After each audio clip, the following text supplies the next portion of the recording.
Theresa May, la première ministre britannique, représente le symbole du Brexit. Un an après le référendum en faveur du départ de l'Union européenne, les campagnes pro-UE continuent. Aujourd'hui, le pays est divisé. Une partie des Britanniques regrette déjà la sortie de l'Europe, alors que l'autre prône un Brexit dit dur.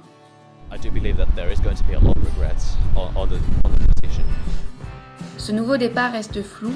Leur tour n'est pour l'instant pas beaucoup de changements réels. Mais les jeunes Anglais comptent avertir les autres nations européennes.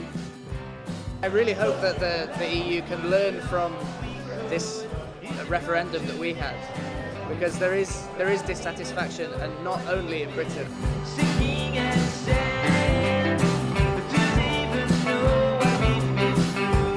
À Édimbourg, au sud de l'Écosse, on a voté pour rester dans l'Union européenne.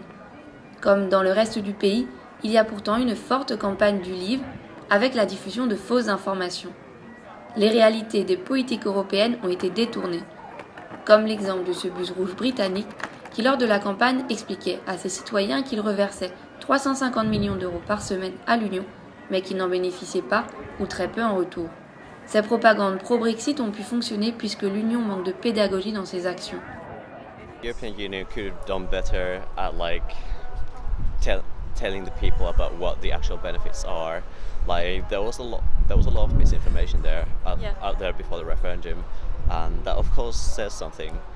And then I'm not saying that the European Union is perfect. Of course, like there's several things that need to be fixed. For example, like the democratic deficit which the anti-Europeans are talking about. That's a very valid concern. L'une des autres causes du Brexit, c'est le décalage des générations. Les jeunes ont majoritairement voté pour rester dans l'UE, mais se sont également fortement abstenus.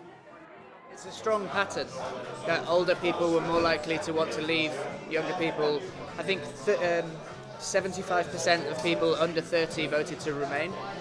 So there's sort of two levels here. The one is that everybody thinks that their young days are the best. So older people, they have memories of when they were younger, and they think things were better. Actually, the world has changed. So it's not like, it can never be like it was when my dad was 20, you know. That time is in the past. Pour l'instant, la situation n'a pas réellement changé au Royaume-Uni. La séparation avec l'UE pourrait permettre au pays de réaliser de nouveaux accords. David Davis, négociateur britannique du Brexit, l'a déjà annoncé. Il souhaite travailler davantage avec la Chine, l'Australie et les États-Unis.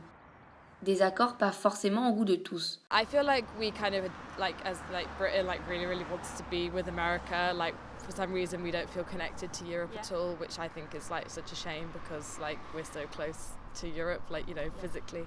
And I think America has a lot of issues that we don't really want to be involved with.